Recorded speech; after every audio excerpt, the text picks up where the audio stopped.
Welcome back to The Explainer, everyone. Today, we're tackling an absolutely wild mystery about human existence. Think about it for a second.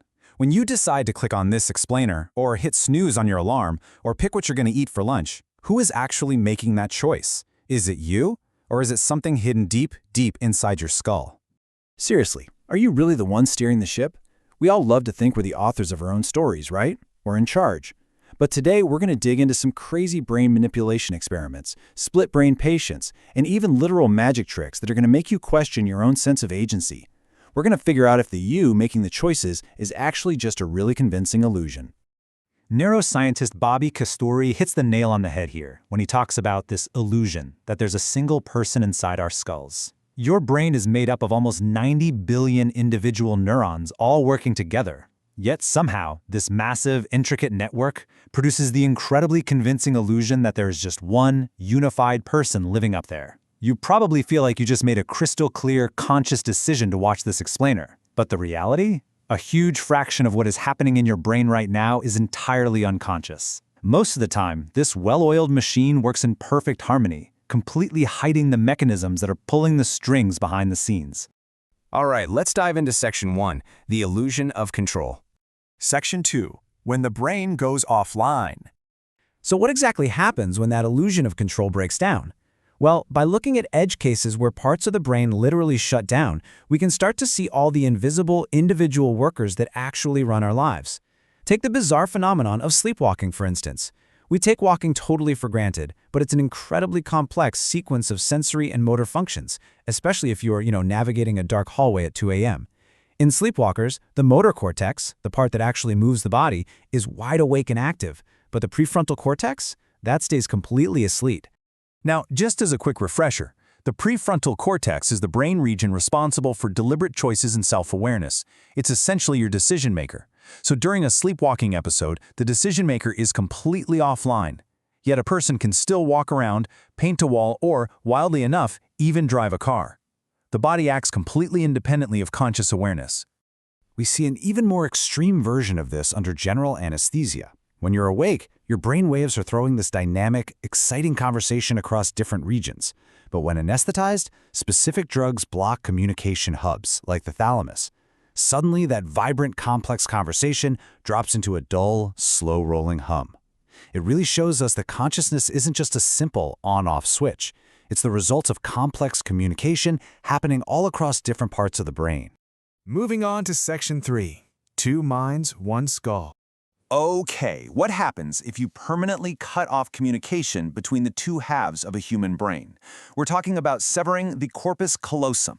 That's the thick bundle of fibers acting as a superhighway connecting your left hemisphere to your right hemisphere. Now, in some severe cases of epilepsy, surgeons actually sever this bridge to stop seizures from spreading. But doing so creates a fascinating, almost sci-fi reality. 2 separate minds literally existing inside one skull, totally unaware of what the other is doing. There's this mind-bending, famous experiment with a split brain patient named Joe. Researchers flashed the word Texas exclusively to his right hemisphere. Now, that's the half of the brain that controls the left hand, but cannot speak. When they asked Joe to draw what he saw, his left hand drew a cowboy hat. But when asked why he drew it, his speaking left hemisphere was completely confused. It hadn't seen the word Texas. One side of his body acted, and the conscious, speaking side had absolutely no idea why. Section 4. The invisible hands. You don't actually need major brain surgery to have your choices hijacked by hidden forces. Our everyday emotions are massive, invisible drivers. There was this fascinating setup called the trust game, where researchers scanned the brains of people deciding whether to be greedy or generous with some money. They found that a region called the insula acts kind of like a thermometer. It detects gut feelings, like guilt. That signal then gets sent over to our old friend, the prefrontal cortex, which acts like a thermostat, turning those raw feelings into regulated, cooperative social behavior. And man, if you take out that thermostat, you literally change the person. The classic medical case of Phineas Gage proves this perfectly. Back in the 1800s, a railroad explosion shot an iron rod straight through his prefrontal cortex. Miraculously, his memory and his motor control remained totally intact. But his personality? It completely, drastically changed. He lost his filter, his morality, and his self-control. It proved that who we are, our actual personality, is deeply biological, and it lives in these specific physical brain regions. But it goes even deeper than that. Your biology is also shaped by things that happened before you were even born. Neuroscientist Bianca Jones-Marlin demonstrated this in an incredible way. She paired the smell of almonds with a mild foot shock in mice. Over time, the mice physically adapted, growing more almond receptor cells in their noses just to detect the danger. But here is the mind-blowing part. Their offspring, who had never been shocked, were born with these exact same receptor cells. Trauma physically changes biology, and that physical change can be passed down generations. So your invisible hands, they include your ancestors' experiences. But honestly, the absolute most startling discovery boils down to a single number: 50 milliseconds.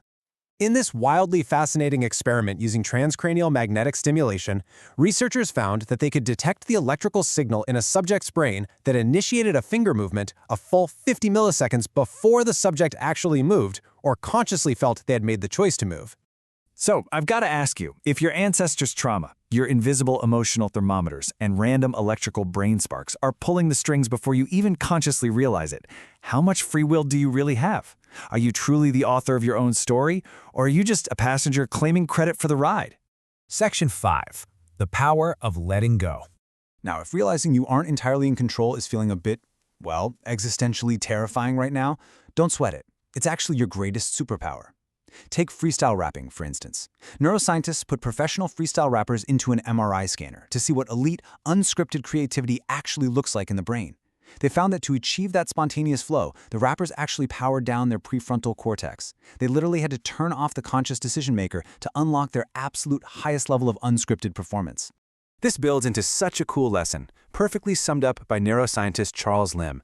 He said, you have to let go of conscious self-monitoring to just kind of like go with the flow. I mean, have you ever tried to consciously force a really complex action, like a golf swing or a free throw, when the pressure is on? You choke. Over-controlling your actions ruins them, which honestly explains why I can never hit a golf ball when someone is watching me.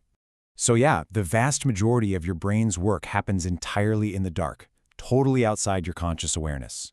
It is a delicate, intricate dance of nearly 90 billion neurons, shaped by biology, society, and history. But remember this. The unconscious you is still you. All of those complex, unseen mechanisms, they are exactly what make up your unique identity.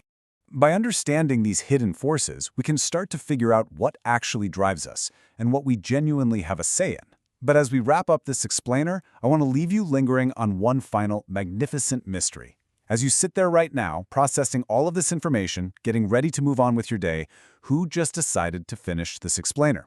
Was it you or the 90 billion neurons making you feel like you?